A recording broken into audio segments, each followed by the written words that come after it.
그래서 제가 생각할 때는 우리나라 교육이 이런 식으로 좀 바뀌었으면 좋겠습니다. 왜냐하면 지금 당장 어떤 줄 세우기보다도 인생이란 것은 긴 마라톤이거든요.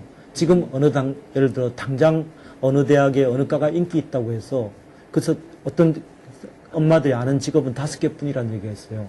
나머지 직업에 대해서는 이렇게 엄마들이 자녀가 하려고 해도 인정을 하지 않는 그런 분위기가 있고요. 또 학생들도 마찬가지입니다. 우리나라의 직업이 10,000개 정도 있거든요. 근데 학생들이 아는 직업은 한 19개 직업 정도에 거의 50% 이상이 몰려 있어요. 그만큼 그 이유는 뭔가 하면 직업에 대해서 모르고 또 진로 쏠림 현상이 있지 않습니까? 그쪽으로 가야만 어떤 제대로 된 현상이라는 그런 인식이 있거든요.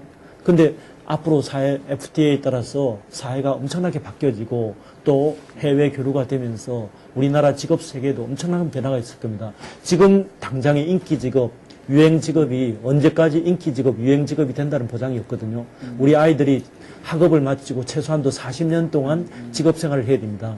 그 과정에서 학생이 원치 않던 직장을 저희는 한 7번 정도 옮겨야 된다고 생각되거든요.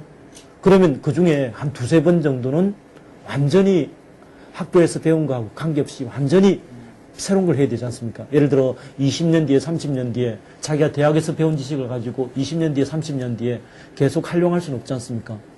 아이들 얘기로 맨 땅에 헤딩한다 이런 식이거든요.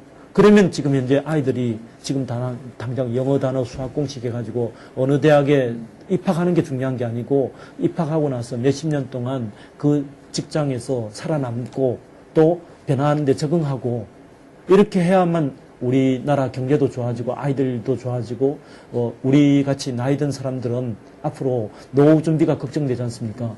그렇게 해서 부모님들이 자녀 교육에 올인하면서 노후 준비에 상대적으로 미흡하거든요. 그래서 부모님의 가장 바람은 뭔가 하면 아이들이 빨리 당당하게 자리 잡아가지고 나중에 우리가 노후 준비 못한 것을 부모님 조금이라도 해줬으면 좋겠는데 자녀들이 방황하고 목표 없이 없고 그러다 보면 어떻게 될까요? 결국 부모들이 나이 30, 40대여서도 아이 뒷바라지 해야 되고 부모 노후 준비는 안 되고 또 그러다 보니까 또 그 아이들이 결혼이 늦지 않습니까? 사회 진출이 늦으니까 결혼이 늦으면 자녀가 늦고 또 거기에 따라서 출산율이 떨어지고 해서 우리나라 이게 사회가 계속 이 악순환이랄까 그런 것을 가게 되거든요. 그러면서 직업 세계가 아이들의 진로 쏠림보다도 그 장기적으로 보라. 또 눈을 옆으로 보라. 지금 중국, 인디아 얼마나 바쁩니까?